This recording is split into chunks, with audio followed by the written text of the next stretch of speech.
What's going on, guys? Thank you for stopping in. If this video is at all informative to you, a thumbs up is greatly appreciated. But either way, let's go Jets. Speaking of the Jets, what is one of their biggest needs on the roster? Probably their only glaring hole I think is left is a backup tackle. Robert Saleh came out today and said the Jets like where they're at with the tackle depth behind Becton and Fant. And coach, I disagree. I think you do too, brother. I think you're just trying to be supportive of your players.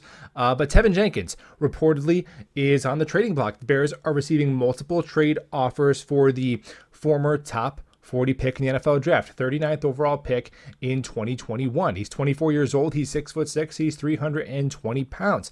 Guys like Daniel Jeremiah, Bucky Brooks, guys who know ball, both had him graded as a top 35 overall prospect coming out in 2021. Daniel Jeremiah, using words like violent, nasty, powerful to describe the young blocker and saying that he had a future starting gig in the NFL, most likely at right tackle, though that all sounds great. Well, why is he on the trade block? Because last year, his rookie year was a disappointment all around any way you cut it. It was bad. He appeared in 6 games, 7 penalties, and 2 sacks allowed. Wasn't good against the run, wasn't good against the pass, and obviously more than a penalty committed a game, so really disappointing. So we're getting tremendous upside, okay, at the college level. Do we feel like this is someone we can come in and coach up? I don't know. I haven't watched the film of Teven Jenkins' rookie year with the Bears. The Bears' offensive front was kind of a mess. The coaching staff got fired. They had a rookie quarterback. So he's a little bit of a reclamation project. It might be worth it. So what is it going to cost? Now, he was a second round pick.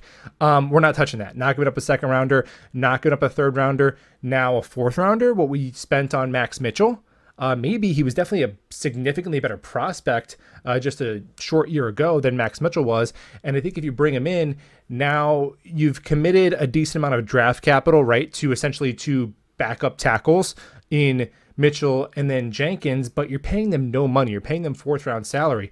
So what you're giving up in draft capital, you're saving in money because a swing tackle, a good one, costs you $5-6 million a year, and then you have 2 developmental prospects in Mitchell and Jenkins. Maybe one of them could eventually be a starter for you. Joe Blewett saying that Max Mitchell is a phenomenal prospect at left tackle and at right tackle. So that would make me feel a lot better to know we have at least another big talented body in there to compete with the likes of Chuma Edoga, Connor McDermott, and Max Mitchell, to where Fant and Becton have to miss some time.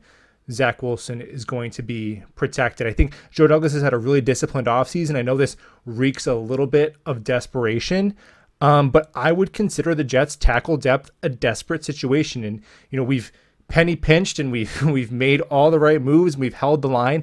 I think if JD needs to go out there and maybe make a move that in a vacuum would be a little bit of an overpay or a little bit of a reach, I think it's worth it to solidify the tackle depth and protect Zach Wilson, because everything else we've done this offseason, if one of those tackles goes down and it's Chuma or McDermott in there and they're just getting worked by Myles Garrett and TJ Watt and Trey Hendrickson and Robert Quinn, it would just be really devastating to have all of these signings and all these draft picks and all of these disciplined and patient methodical maneuvers just collapse because we were 1 tackle short and we couldn't protect our quarterback. So I think it's definitely worth kicking the tires around on Teven Jenkins. Let me know what you think in the comments below. Subscribe if you are new, and we'll talk ball soon.